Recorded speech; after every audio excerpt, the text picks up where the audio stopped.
you very much, Brian. I'm really looking forward to being part of that team as well. I think that with all the nice things that the governor said a minute ago about working with us, the best thing that he said was that this election is going to be over in a few days. It'll be all will be over.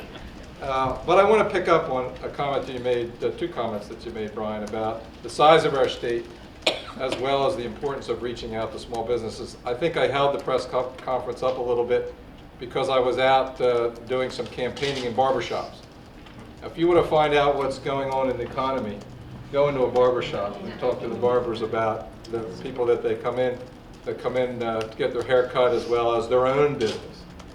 And over the last year, I've been doing a kind of a similar kind of an outreach, not with a small business committee, but kind of a one-person campaign outreach to listen to Delaware business owners about the challenges that they're facing. And interestingly, they told me the same thing. Small business owners are having difficulty getting credit. And some of the small community banks that we have in our state are having a difficult time extending that credit for a whole range of reasons.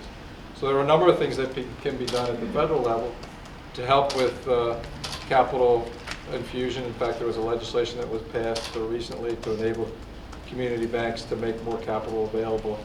So what would you think when I was the first barbershop that we went in today and I asked them at the end, what are the big challenges that you face? First thing he said, I needed a loan to expand my barbershop, and I wasn't able to get it. Now, he made it himself. He, saved up. He did it bit by bit. But it's the same thing that we hear over and over again about the inability to get access to credit. And we know part of the reason why that is the case because of the near financial collapse in 2008. We've got to get that regulatory climate squared away so there's more confidence out there in the business sector. One of the things that I talk about up and down our state, and I'm convinced of, in order for America to continue to be the strongest economy in the world, we have got to make things here once again. We've got to make, as Chris and I say constantly, the words made in America, manufactured in Delaware, means something.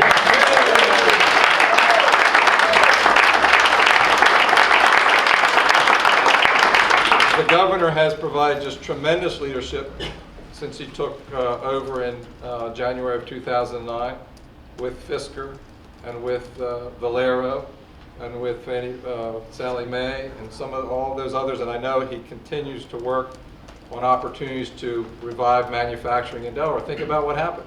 We lost the mainstay, two mainstays of our manufacturing, our employment sector in our state, in Chrysler and General Motors, both of which now in some ways have a bright future. General Motors with Fisker and Chrysler with the possibilities around the University of Delaware's purchase of that facility and the science, research, science and technology opportunities long in the future. Interestingly enough, when I was in one of those barbershops today, I was talking to a woman who was, actually it was a beauty salon, who was getting her hair. No, I didn't get my hair fixed. But she said to me that she works for Valero now in Paulsboro, and that she hopes to come back to Delaware when the operations get up and running. We now have 800 to 1,000 tradespeople out there getting things ready to go. And the governor has provided great leadership, and I know will continue to provide great leadership as we develop what I think can be a new industry in our state in renewable energy manufacturing, something that we've worked on together and something that we have a tremendous amount of interest in. The fact of the matter is there are things that we can do in tax policy and trade policy, and Chris and I have talked about this a lot, to tilt the field, if you will, back to the United States and away from overseas.